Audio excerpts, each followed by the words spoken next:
Al relatar las circunstancias que me llevaron a este refugio para dementes, soy consciente de que mi situación actual suscitará dudas sobre la autenticidad de mi relato. Es lamentable que la mayor parte de la humanidad tenga una visión mental demasiado limitada para sopesar con paciencia e inteligencia esos fenómenos aislados, vistos y sentidos solo por unos pocos psicológicamente sensibles que escapan a su experiencia común. Las personas de intelecto más amplio saben que no existe una distinción clara entre lo real y lo irreal, que todas las cosas aparecen como son solo en virtud de los delicados medios físicos y mentales individuales a través de los cuales adquirimos conciencia de ellas.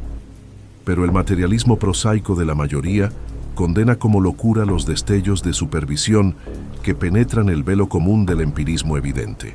Me llamo Jervas Dudley, y desde mi más tierna infancia he sido un soñador y un visionario. Rico, más allá de las necesidades de una vida comercial, y temperamentalmente incapacitado para los estudios formales y las recreaciones sociales de mis conocidos, siempre he vivido en ámbitos apartados del mundo visible. Pasé mi juventud y adolescencia leyendo libros antiguos y poco conocidos y vagando por los campos y arboledas de la región cercana a mi hogar ancestral. No creo que lo que leí en estos libros o vi en estos campos y arboledas fuera exactamente lo que otros chicos leyeron y vieron allí, pero de esto debo decir poco, ya que un relato detallado solo confirmaría las crueles calumnias contra mi intelecto que a veces oigo por casualidad de los susurros de los sigilosos asistentes que me rodean. Me basta con relatar los acontecimientos sin analizar las causas. He dicho que vivía apartado del mundo visible, pero no he dicho que vivía solo. Esto ninguna criatura humana puede hacer, pues al carecer de la compañía de los vivos, inevitablemente recurre a la compañía de cosas que no viven o que ya no viven. Cerca de mi casa se encuentra una singular hondonada boscosa, en cuyas profundidades crepusculares pasé la mayor parte del tiempo leyendo, pensando y soñando. En sus laderas cubiertas de musgo di mis primeros pasos de infancia, y alrededor de sus robles grotescamente nudosos se tejieron mis primeras fantasías de la infancia. Bien llegué a conocer a las dríades que presiden esos árboles, y a menudo he observado sus danzas salvajes bajo los rayos de la luna menguante. Pero de estas cosas no debo hablar ahora, solo hablaré de la tumba solitaria en lo más oscuro de la espesura de la ladera. La tumba desierta de los Hyde, una antigua y exaltada familia, cuyo último descendiente directo fue depositado en sus negros recovecos muchas décadas antes de mi nacimiento. La bóveda a la que me refiero es de granito antiguo, erosionado y descolorido por la niebla y la humedad de generaciones. Excavada en la ladera, la estructura solo es visible en la entrada. La puerta, una pesada e imponente losa de piedra, cuelga de bisagras de hierro oxidado y está cerrada entreabierta, de una forma extrañamente siniestra, mediante pesadas cadenas de hierro y candados, según una macabra costumbre de hace medio siglo. La morada de la raza cuyos descendientes están aquí enterrados había coronado en su día el declive que alberga la tumba, pero hacía tiempo que había caído víctima de las llamas que brotaron de un desastroso rayo. De la tormenta de medianoche que destruyó esta lúgubre mansión, los habitantes más ancianos de la región hablan a veces en voz baja e inquieta, aludiendo a lo que llaman ira divina, de una manera que, años después, aumentó vagamente la siempre intensa fascinación que sentí por el sepulcro oscurecido por el bosque. Solo un hombre había perecido en el incendio. Cuando el último de los Hyde fue enterrado en este lugar de sombra y quietud, la triste urna llena de cenizas había llegado de una tierra lejana, a la que la familia se había refugiado cuando la mansión se incendió. Ya no queda nadie para depositar flores ante el portal de granito, y pocos se atreven a desafiar las deprimentes sombras que parecen persistir extrañamente sobre las piedras desgastadas por el agua. Nunca olvidaré la tarde en que me topé por primera vez con la semioculta casa de la muerte. Era pleno verano, cuando la alquimia de la naturaleza transmuta el paisaje selvático en una masa verde vívida y casi homogénea. cuando los sentidos se embriagan con los oleajes de verdor húmedo y los olores sutilmente indefinibles de la tierra y la vegetación. En semejante entorno, la mente pierde la perspectiva. El tiempo y el espacio se vuelven triviales e irreales, y los ecos de un pasado prehistórico olvidado golpean con insistencia la conciencia cautivada. Todo el día había estado vagando por los místicos bosques de la hondonada, pensando en cosas que no necesito comentar y conversando con cosas que no necesito nombrar. A mis 10 años, había visto y oído muchas maravillas desconocidas para la multitud, y mi edad era extrañamente avanzada en ciertos aspectos. Cuando, tras abrirme paso entre dos grupos de zarzas salvajes, me topé de repente con la entrada de la cripta, desconocía lo que había descubierto. Los oscuros bloques de granito, la puerta curiosamente entreabierta y las tallas funerarias sobre el arco no me evocaban ningún sentimiento de tristeza o terror. Sabía e imaginaba mucho de tumbas y sepulcros, pero debido a mi peculiar temperamento, me había mantenido alejado de todo contacto personal con cementerios. La extraña casa de piedra en la ladera del bosque solo me inspiraba interés y especulación, y su interior frío y húmedo, al que me asomé en vano por la abertura que tan tentadoramente había dejado, no albergaba para mí ningún atisbo de muerte ni decadencia. Pero en ese instante de curiosidad nació el deseo irracional que me ha traído a este infierno de confinamiento. Impulsado por una voz que debía de provenir del alma espantosa del bosque, decidí adentrarme en la oscuridad que me llamaba, a pesar de las pesadas cadenas que me impedían el paso. Con la luz menguante del día, agité alternativamente los oxidados obstáculos con la intención de abrir de par en par la puerta de piedra e intenté colar mi frágil figura por el espacio ya provisto, pero ninguno de los dos planes tuvo éxito. Al principio curioso, ahora estaba frenético, y cuando en el crepúsculo cada vez más denso regresé a mi casa, había jurado por los 100 dioses del bosque que a cualquier precio algún día forzaría una entrada a las negras y gélidas profundidades que parecían llamarme. El médico de barba grisácea que visita mi habitación a diario le dijo una vez a un visitante que esta decisión marcó el comienzo de una lamentable monomanía. Pero dejaré el juicio final a mis lectores cuando lo sepan todo. Los meses posteriores a mi descubrimiento transcurrieron en vanos intentos por forzar el complicado candado de la bóveda entreabierta y en cuidadosas indagaciones sobre la naturaleza y la historia de la estructura. Gracias a la receptividad habitual de mi pequeño, aprendí mucho, aunque mi habitual secretismo me impulsó a no compartir con nadie mi información ni mi determinación. Cabe mencionar que no me sorprendió ni me aterrorizó en absoluto descubrir la naturaleza de la bóveda. Mis ideas, bastante originales, sobre la vida y la muerte, me habían llevado a asociar vagamente la arcilla fría con el cuerpo que respiraba, y presentía que la gran y siniestra familia de la mansión incendiada estaba representada de alguna manera en el espacio de piedra que buscaba explorar. Relatos murmurados sobre los extraños ritos y los festejos impíos de años pasados en el antiguo salón despertaron en mí un renovado y poderoso interés por la tumba, ante cuya puerta me sentaba durante horas cada día. En una ocasión, introduje una vela en la entrada casi cerrada, pero no pude ver nada más que un tramo de escalones de piedra húmedos que descendían. El olor del lugar me repelía y a la vez me hechizaba. Sentía que lo había conocido antes, en un pasado remoto, más allá de todo recuerdo, más allá incluso de mi posesión del cuerpo que ahora poseo. Al año siguiente de contemplar la tumba por primera vez, me topé con una traducción carcomida de las vidas de Plutarco en el desván repleto de libros de mi casa. Al leer la vida de Teseo, me impresionó mucho el pasaje que habla de la gran piedra bajo la cual el joven héroe encontraría las señales del destino cuando tuviera la edad suficiente para levantar su enorme peso. Esta leyenda disipó mi más intensa impaciencia por entrar en la cripta, pues me hizo sentir que aún no había llegado el momento. Más tarde, me dije, adquiriría la fuerza y el ingenio necesarios para abrir la pesada puerta encadenada con facilidad. Pero hasta entonces, haría mejor en conformarme con lo que parecía la voluntad del destino.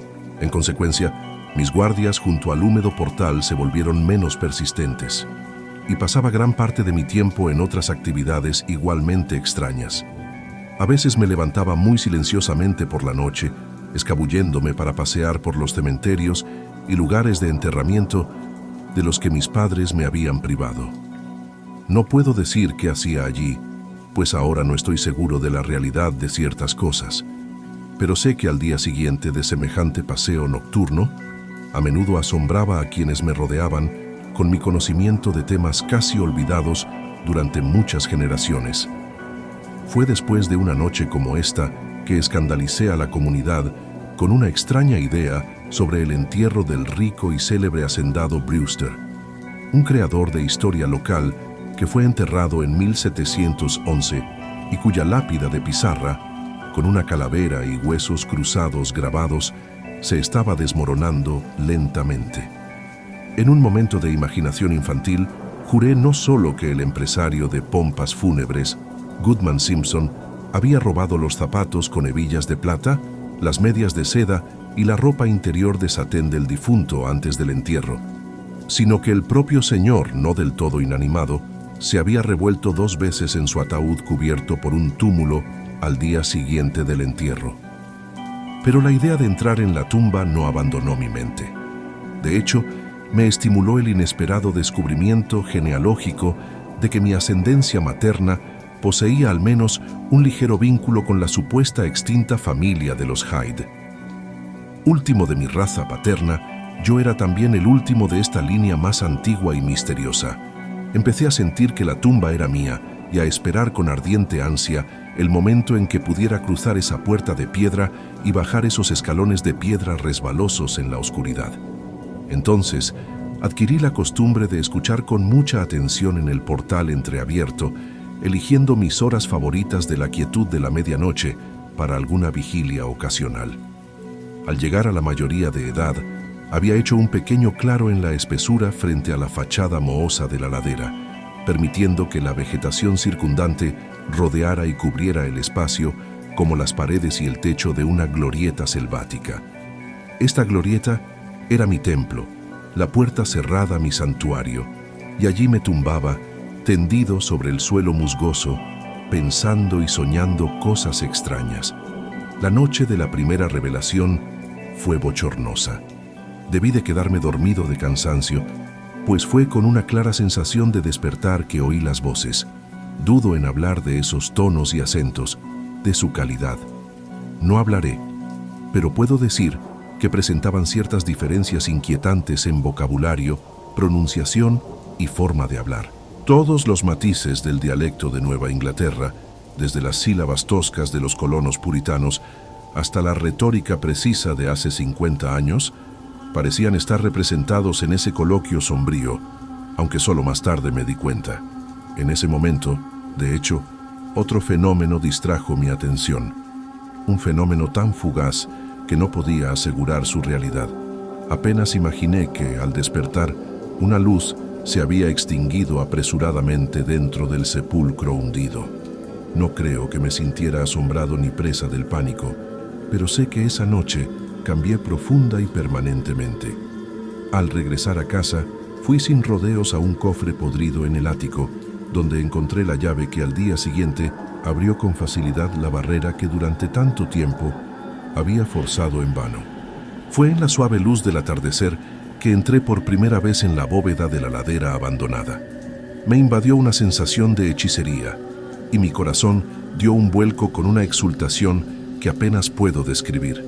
Al cerrar la puerta tras mí y bajar los escalones empapados a la luz de mi única vela, me pareció conocer el camino, y aunque la vela chisporroteaba con el hedor sofocante del lugar, me sentí singularmente a gusto en el aire mohoso y de osario. Mirando a mi alrededor, vi muchas losas de mármol con ataúdes, o restos de ataúdes. Algunos estaban sellados e intactos, pero otros casi habían desaparecido, dejando las asas y placas de plata aisladas entre ciertos curiosos montones de polvo blanquecino. En una placa leí el nombre de Sir Geoffrey Hyde, quien había llegado de Sussex en 1640 y murió aquí unos años después. En una alcoba visible se encontraba un ataúd bastante bien conservado y desocupado, adornado con un solo nombre que me provocó una sonrisa y un escalofrío. Un extraño impulso me impulsó a subirme a la ancha losa, apagar la vela y acostarme dentro del baúl vacío. A la luz gris del amanecer, salí tambaleándome de la bóveda y cerré la puerta con llave. Ya no era un hombre joven, pero 21 inviernos habían enfriado mi cuerpo. Los aldeanos madrugadores que observaban mi regreso me miraron con extrañeza y se maravillaron de los signos de juerga desenfrenada que veían en alguien cuya vida era conocida por ser sobria y solitaria. No me presenté ante mis padres hasta después de un largo y reparador sueño. De ahí en adelante, rondaba la tumba cada noche. Veía, oía y hacía cosas que jamás debía revelar. Mi habla, siempre susceptible a las influencias ambientales, fue lo primero en sucumbir al cambio, y mi repentino arcaísmo en la dicción no tardó en llamar la atención. Más tarde, una extraña audacia e imprudencia se apoderó de mi comportamiento, hasta que inconscientemente adquirí el porte de un hombre de mundo a pesar de mi reclusión de toda la vida. Mi lengua, antes silenciosa, se volvía voluble con la gracia natural de un Chesterfield o el cinismo impío de un Rochester. Mostraba una erudición peculiar, completamente distinta de la fantástica sabiduría monacal que había absorbido en mi juventud, y cubría las guardas de mis libros con epigramas improvisados y superficiales que evocaban a Gay Prior y los más vivaces ingenios y rimas augustos. Una mañana, durante el desayuno, estuve a punto de cometer un desastre al declamar con un acento palpablemente espirituoso una efusión de alegría bacanal del siglo XVIII, un toque de jovialidad georgiana nunca registrado en un libro, que decía algo así como esto: «Venid aquí, muchachos, con vuestras jarras de cerveza, y brindad por el presente antes de que se acabe. Apilad en vuestra bandeja una montaña de carne, pues es el comer y el beber lo que nos trae alivio. Llenad vuestro vaso, pues la vida pronto pasará. Cuando estéis muertos, nunca beberéis por vuestro rey ni por vuestra muchacha». Dicen que Anacreonte tenía la nariz roja. ¿Pero qué es una nariz roja si sois felices y alegres? Dios me parta. Prefiero estar rojo mientras estoy aquí, que blanco como un lirio. Y muerto medio año. Así que Betty, señorita, ven a darme un beso. En el infierno no hay hija de posadero como esta. El joven Harry, tan erguido como puede, pronto perderá su peluca y se deslizará debajo de la mesa. Pero llenad vuestras copas y hacedlas circular. Mejor debajo de la mesa que debajo del suelo. Así que diviértanse y ríanse mientras beben con avidez. Bajo 2 metros de tierra es más difícil reír. El demonio me ha dejado azul. Apenas puedo caminar, y maldita sea si puedo mantenerme en pie o hablar. Venga, posadero, dígale a Betty que traiga una silla. Intentaré ir a casa un rato porque mi esposa no está. Así que ayúdenme, no puedo mantenerme en pie, pero estoy alegre mientras me quedo en la tierra. Por aquella época, desarrollé mi actual miedo al fuego y a las tormentas. Antes indiferente a tales cosas, ahora sentía un horror indescriptible, y me retiraba a los rincones más recónditos de la casa cada vez que el cielo amenazaba con un espectáculo eléctrico. Uno de mis lugares favoritos durante el día era el sótano en ruinas de la mansión que se había incendiado, y en mi imaginación me imaginaba la estructura como había sido en su mejor momento. En una ocasión, sobresalté a un aldeano al guiarlo con confianza a un subsótano poco profundo, de cuya existencia parecía saber a pesar de haber permanecido oculto y olvidado durante muchas generaciones. Por fin, llegó lo que tanto temía. Mis padres, alarmados por el cambio de actitud y apariencia de su único hijo, comenzaron a ejercer sobre mis movimientos un amable espionaje que amenazaba con ser desastroso. No le había contado a nadie de mis visitas a la tumba, pues había guardado mi secreto propósito con fervor religioso desde la infancia. Pero ahora me veía obligado a tener cuidado al recorrer los laberintos de la hondonada boscosa para poder despistar a un posible perseguidor. Mantenía la llave de la cripta colgada de una cuerda alrededor de mi cuello, cuya presencia solo yo conocía. Nunca saqué del sepulcro nada de lo que encontré dentro de sus muros. Una mañana, al salir de la húmeda tumba y cerrar la cadena del portal, con mano no muy firme, vi en un matorral cercano el rostro temido de un observador. Sin duda, el fin estaba cerca, pues mi senador fue descubierto y el objetivo de mis viajes nocturnos revelado. El hombre no me abordó, así que me apresuré a volver a casa en un esfuerzo por escuchar lo que pudiera informar a mi agobiado padre. ¿Acaso mis estancias más allá de la puerta encadenada estaban a punto de ser proclamadas al mundo? Imaginen mi encantado asombro al oír al espía informar a mis padres en un cauteloso susurro que había pasado la noche en el cenador fuera de la tumba. Mis ojos, velados por el sueño, se fijaron en la grieta donde el portal cerrado con candado estaba entreabierto. ¿Por qué milagro se había engañado así al observador? Ahora estaba convencido de que un agente sobrenatural me protegía. Infundido en valor por esta circunstancia celestial, comencé a recuperar la perfecta franqueza al entrar en la bóveda, seguro de que nadie podría presenciar mi entrada. Durante una semana disfruté plenamente de las alegrías de aquella cordialidad osariana que no debo describir, cuando ocurrió lo sucedido y fui arrastrado a esta maldita morada de tristeza y monotonía. No debería haberme aventurado a salir esa noche, pues el retumbar del trueno impregnaba las nubes y una fosforescencia infernal se elevaba desde el pantano fétido al fondo de la hondonada. La llamada de los muertos también era diferente. En lugar de la tumba en la ladera, era el sótano carbonizado en la cima de la ladera cuyo demonio me llamaba con dedos invisibles.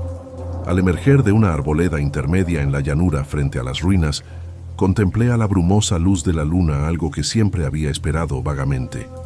La mansión, desaparecida hacía un siglo, volvía a alzar su majestuosa altura ante la mirada embelesada. Cada ventana resplandecía con el esplendor de numerosas velas. Por el largo camino de entrada subían las diligencias de la nobleza bostoniana, mientras que a pie llegaba una numerosa comitiva de exquisitas empolvadas procedentes de las mansiones vecinas.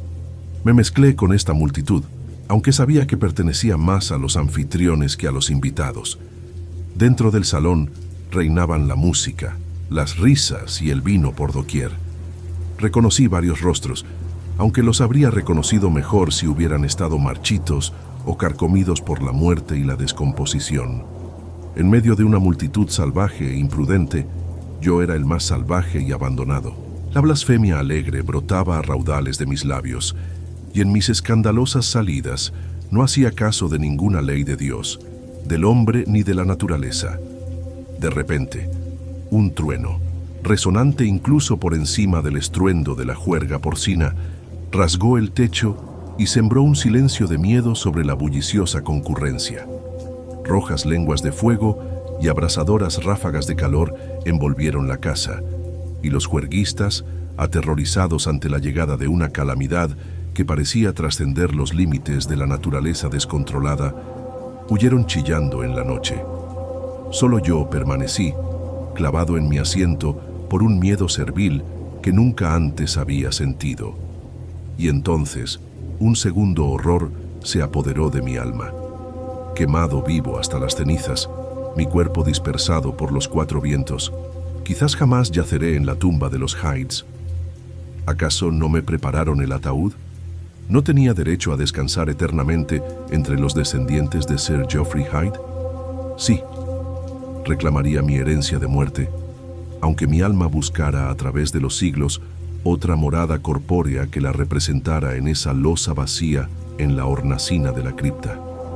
Gervas Hyde jamás compartiría el triste destino de Palinuro. Al desvanecerse el fantasma de la casa en llamas, me encontré gritando y forcejeando desesperadamente en los brazos de dos hombres, uno de los cuales era el espía que me había seguido hasta la tumba. Llovía a cántaros y en el horizonte sur se veían los destellos de los relámpagos que hacía poco habían pasado sobre nuestras cabezas. Mi padre, con el rostro surcado por la tristeza, me observaba mientras gritaba mis exigencias de ser enterrado, exhortando con frecuencia a mis captores a que me trataran con la mayor delicadeza posible. Un círculo ennegrecido en el suelo del sótano, en ruinas, anunciaba un violento golpe del cielo, y desde allí, un grupo de aldeanos curiosos con linternas extraía una pequeña caja de antigüedades que el rayo había sacado a la luz. Dejando de retorcerme inútilmente, observé a los espectadores mientras contemplaban el tesoro y se me permitió compartir sus descubrimientos. La caja, cuyos cierres estaban rotos por el golpe que la había desenterrado, contenía numerosos papeles y objetos de valor. Pero solo tenía ojos para una cosa. Era la miniatura de porcelana de un joven con una peluca elegantemente rizada y llevaba las iniciales JH. El rostro era tal que, al mirarlo, bien podría haber estado estudiando mi espejo. Al día siguiente me llevaron a esta habitación con ventanas enrejadas, pero me han mantenido informado de ciertas cosas a través de un sirviente anciano e ingenuo por quien sentí cariño en la infancia y que, como yo, ama el cementerio.